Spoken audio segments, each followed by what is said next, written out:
Some mad cows down there.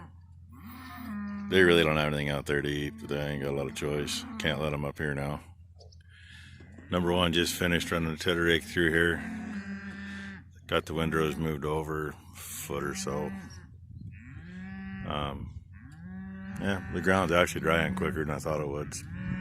I made the outside round for her, hugged the fence tight, as tight as I dared without catching it, to get the first row moved over. And yeah, they moved over probably a foot and a half, I guess. Looked like it underneath was drying good. She just pulled in this piece. She's straight over there, corner of those trees. And hawk flying over my head here. I don't know if you see him or not. Hey, right in front of me. He's gonna pick him up some lunch. Yep, he got him some lunch. Cool. So I was gonna come out here and get her, take her in for lunch. She's been out here for an hour and a half, I suppose. Number two and a friend of hers, they've been doing this go to the gym thing, which they did this morning. Get it out of the way early, haha. And yeah, like I already said, my wife, she's headed back to Montana with a friend of hers. And my brother-in-law was supposed to go in and get the head and the hide off that one cow this morning, but I don't know what's going on there. Sounds like he's all upset about something. Who knows? So currently, number two and her friend are taking my pickup in to go pick up the head and take it up to my in-laws and take the hide to a taxidermist that's literally a quarter mile from the butcher. So, and guy that owns the butcher shop, he offered yesterday when I was on the phone with him. He says, "Oh, I can take the hide down there for you." Well, I called to see if that offer was still good, and he said, well, unfortunately, he had another 11 beef come in. So they're going to be butchering all day. But that is what it is. Just slows us down another day or so, you know. Every little bit makes a big difference. Figured I'd come out here and check this. What's on top? The top couple inches, it'd probably actually be cured down enough to bale this afternoon. It's that bottom 6 inches that won't be. And I know there's some wet slugs out here too. But, say the plan for today is run the tedder rake through it. Oh yeah, this ain't even starting to. There, see the difference? Shadow, no shadow. I don't know, I can't even see it on my phone. But that's what we got to get fluffed up again. Get some air through it. And I'm working on swapping tractors around. I need that other little 135 for the scatter rake. I've run it on 175, but yeah, that old tractor in the field with a loader frame on it, all you do is burn yourself up. The steering don't work worth a squat on that other 135, and it needs a different seat, which we just hadn't gotten to doing yet. But you know, somebody's gonna sit out here on it. If my wife was here, I'd let her do it. I'll probably be the one. I don't know. We'll see. But after this sits out here and bakes today, we'll scatter tomorrow. Hopefully today the ground will get dried up enough that it ain't gonna hurt to scatter tomorrow. And by the way, that hawk is right straight out here. See if we can see it. I don't know if you can see him or not. Oh, there he is. Dead center of the screen. That's where he went to eat. He didn't go very far. Number one texted me earlier when she was in this piece. Said she had a coyote out there with her. She almost ran it over. Yeah, well, if she had a gun on her, she could have had a coyote. And I saw one way over in that corner yesterday after lunch when I come back and started back up. It was about 100 feet behind a doe following through the tall grass. It didn't look like the doe had a baby yet, so, but you know, about the 10th of June is when they usually drop them around here. Maybe she ain't gonna have one, I don't know. Anyway, that's my story for so far today. Just more stuff keeps coming up. You know how it is. That's why we can't plan what we're doing for the day. We can come up with suggestions, but you got to react to any situation that happens, and that changes the plan for the day. That's why I don't bother planning. I just got ideas of what I want to get done. Kind of like yesterday, I wanted to get up on the hill and get the V-rake hooked up and get it down here. I wanted to finish getting a big baler hooked up and serviced, and you know, everything's ready to go because we put it away ready to go. The only thing on the big baler that's an issue is it's got knotter issues that I don't know. I have never been able to get the happy medium on the knotter to make it work right. I got one that likes to not work.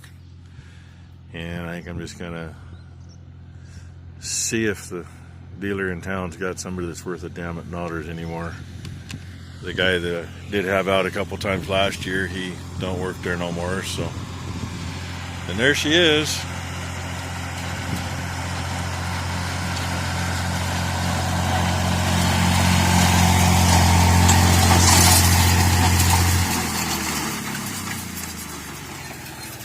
That was probably good that she hit that spot right there, because I just kicked up a whole bunch of good wet stuff.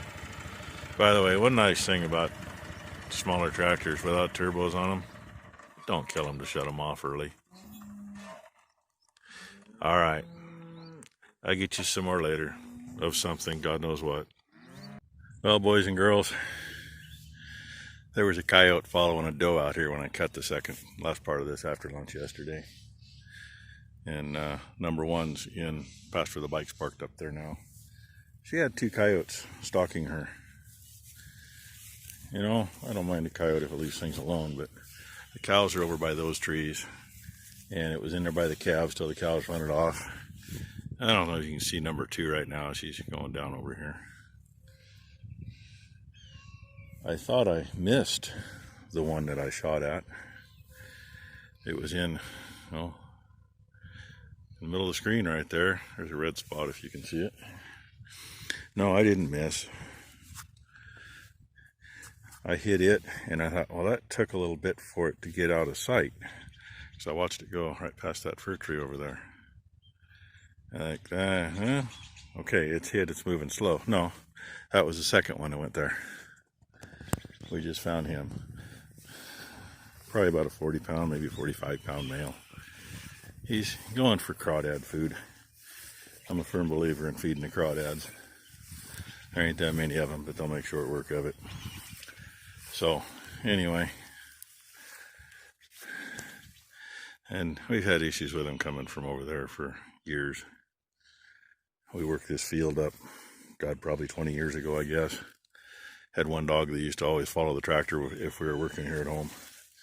And I finally had to catch him and put him in the cab because there ended up being not 1, not 2, but 5 coyotes. When 1 or 2 was out here trying to play with him, it was one thing. When it was 3 of them trying to coax him off to the side, and then I saw the other 2 over here by the tree line, that was the end of that. So he rode with me for a little bit. Anyway, I don't know if I ever told number 1 about actually having stalked me when I was planting once. I was probably, I don't know, 14, 15 years old. Planting at night. Finished up by 11 o'clock at night. About a 20-acre, 3-cornered piece. Right below a 80-acre rectangle that we had. And I got out to check how much seed I had left in the drill because I should have had enough. Old John Deere 4010 with those little 4-inch 30-watt lights that don't do much. And she's into some smut there, little black cloud. And number 2 just sent somebody swimming. Anyway. Oh, geez, she got my gloves bloody. They're only one of them. Anyway,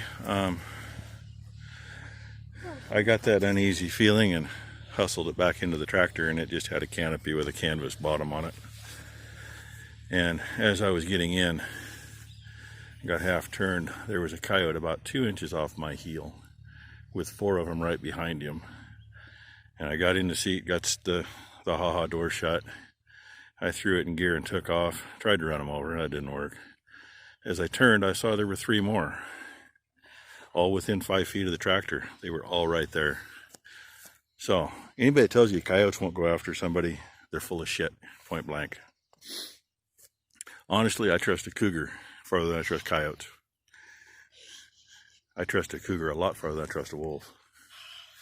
Luckily, we don't have wolves around here yet. They are within about, one direction about 70 miles away, and another direction they're about 80 or 85 miles. And that's to the west of us, by the way. And they're supposed to be in eastern Oregon, not in western Oregon. Anyway, that's my tidbit for now. 4:30 in the afternoon. This sucker's been out here earlier too, but when I was out earlier and saw him, he disappeared. Well, one of them. I don't know which one. Say there was 2 of them.